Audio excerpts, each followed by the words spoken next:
안녕하세요. 8.15 모니터. 오늘 좀 특별하게 시작합니다. 신일진 교수님하고 얼굴을 좀 마주보면서 좀 이야기를 해볼게요.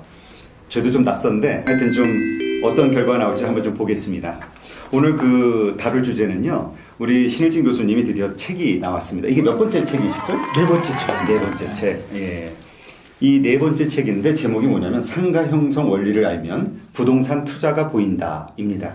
저도 이거 한번 읽어봤는데요. 예, 그러니까 이론적으로 어떻게 상가 형성이 이루어지는지 그것을 통해서 어떻게 사람들이 모이고 상권이 어떻게 확장이 되고 또 소멸되는지 일생기이죠. 예, 라이프 사이클. 라이프 사이클에 대해서 이제 이야기를 하고 있는 것 같아요. 흥미있는 주제로 좀 나눠서 이야기를 해보겠습니다. 첫 번째 보면은 이 상권 변화. 이 상권이라는 건 구체적으로 뭡니까? 그리고 왜 우리가 분석을 해야 되죠?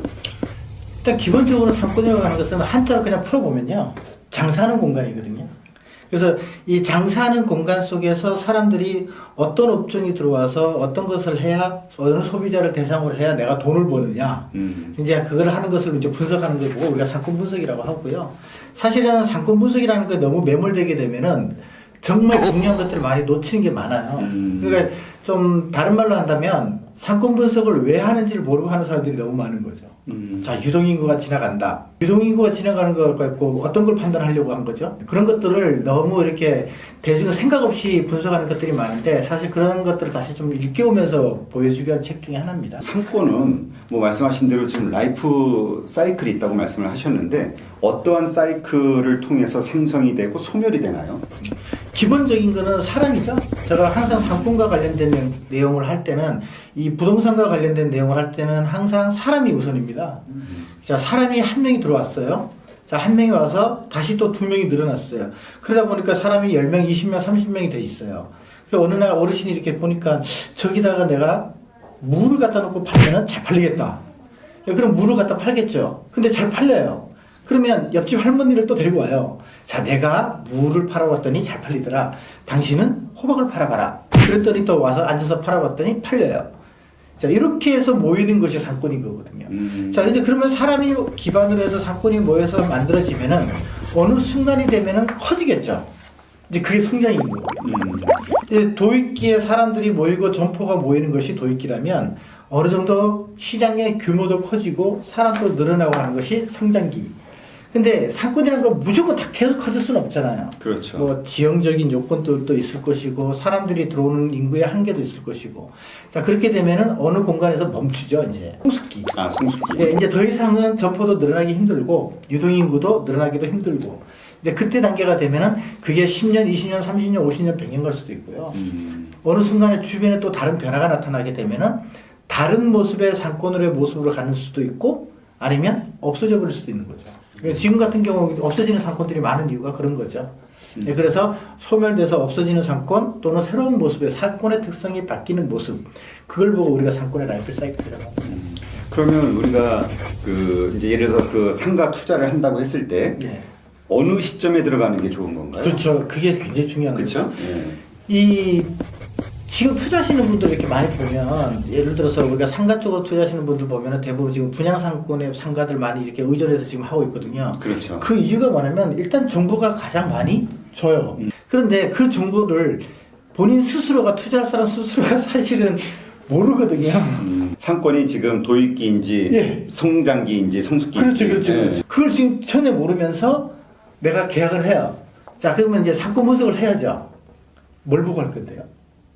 없네요. 이제 시작이 됐으니까. 네, 아무것도 없잖아요. 네, 그런 도입기 때의 상권은 아마추어가 하는 게 아니에요. 항상 말씀드리지만 아마추어는요 한 템포 쉬었다가 들어가도 되죠.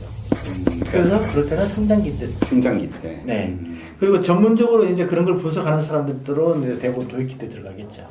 앞으로 시간 버티면 괜찮아질 것이다. 확신이 그렇죠. 있으니까. 네, 충분한 자금적 여유가 있고 그런 공간에서도 포인트를 찾을 줄 아니까. 그 상권도 중요하지만 그 상권 내에서 어느 정도 위치가 좋은지 정보가. 그렇죠. 네. 그걸 찾으려고 하는 거죠. 그렇군요. 그 말씀은 뭐냐면은 우리가 뭐 신도시가 됐든 아니면 어떤 새로운 어떤 상권들이 시작이 될 때 그 분양 사무소를 통해서 하는 그 상가들. 네. 이건 일단 배제를 해야겠네요. 아마추어들은. 배제라기보다는 네. 좀 신중하라는 거죠. 더 조사를 해야 되니까. 그렇죠. 본인이 너무 모르는 상태에서 일반적인 정보를 제공받는 거를 가공을 할 수가 없어요. 그러다 보니까 좀 투자를 하시는 건 좋은데 좀 뭐 미래를 위해서 왜냐하면 좋은 자리 같은 경우는 나중에 분명히 비싼 지니까 그렇지만 항상 좀 더 고민하고 좀 자문을 받고 하는 게 좋다라는 거죠. 일반적인 투자자로 봤을 때, 개인 투자자로 봤을 때요, 네. 어느 시점이 가장 들어가기 좋은 시점이다라고 알 수 있는 뭐 지표나 뭐 이런 게 있을 거 아닙니까?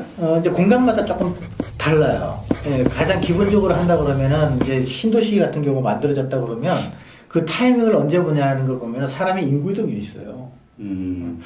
신도시를 만들면 사람이 아무도 없는 상태에서 상가를 분양하는 공간에 투자를 한다. 견딜 수 있을까요? 일반인들이? 못 견디거든요. 왜냐하면 사람이 없으니까 창업하려는 사람이 계속 거리를 두고 있겠죠. 네. 간을 보인다는 뜻이 되죠. 그래서 최소한도로 주거지역 쪽에서 약 30% 이상 인구가 찼을 때 들어가야 되는 거고요. 그 다음에 유동인구를 기반으로 한다 그러면은 일단 기본적으로 확산되는 속도가 있거든요. 그러려면은 제일 중요한 게 뭐냐면 현장에 자주 가봐야 돼요. 지금 여기 상가 쪽에 관심이 있고 부동산 쪽에 관심이 있으신 분들은 꼭 한 가지 기억하셔야 될 게 있는 게 뭐냐면 내가 남들이 10번 갈 때 당신들은 100번 가야 됩니다. 그러지 않으면 투자하면 안 돼요. 여성들 분들 보면 백화점 가서 옷 사입을 때는 아주 신중하죠. 아주 신기 입어보고 벗어보고 남편 따라갔다가 성질내고 집에 가버리고 이런단 말이에요. 부동산 투자는 그렇게 하는 겁니다. 어떻게 남의 동네 가면서 한 번도 보지 못한 동네를 가서 딱 계약서 도장 찍고 보면 신기하지 않나요?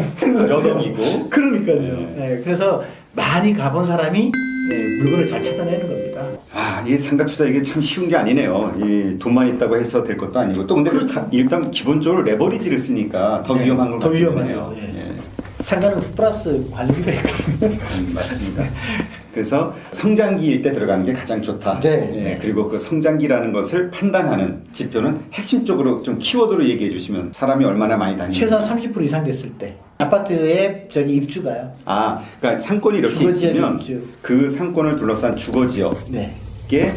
입주가 30% 이상 됐을 때. 네네. 아, 그래야만이 기본적으로 회전을 조금씩 할 수 있어요. 근데 만약에 50% 이상씩 들어가잖아요. 네. 그때는 이미 위치를 다 잡았어요. 좋은 위치는 다 끝났다. 네, 다 끝났어요. 그러면은 어떻게 되냐면 이제는 내가 들어가면 비싼 거 사는 거죠. 내가 만약에 뉴타운에 사고 싶다 그러면 자주 가보세요. 아니 돈 몇 억씩 들어가는데 그렇죠. 발품 좀 팔아야죠. 발품 좀 팔지. 아니 그거를 귀찮아 갖고 안 가서 하면 하지 말아야 될 사람이에요. 솔직하게 말씀드리면 이런 그 투자 상담들을 이렇게 하고 이렇게 투자해놓고 와서 상담 받는 거 보면은 하지 말아야 될 사람들이에요.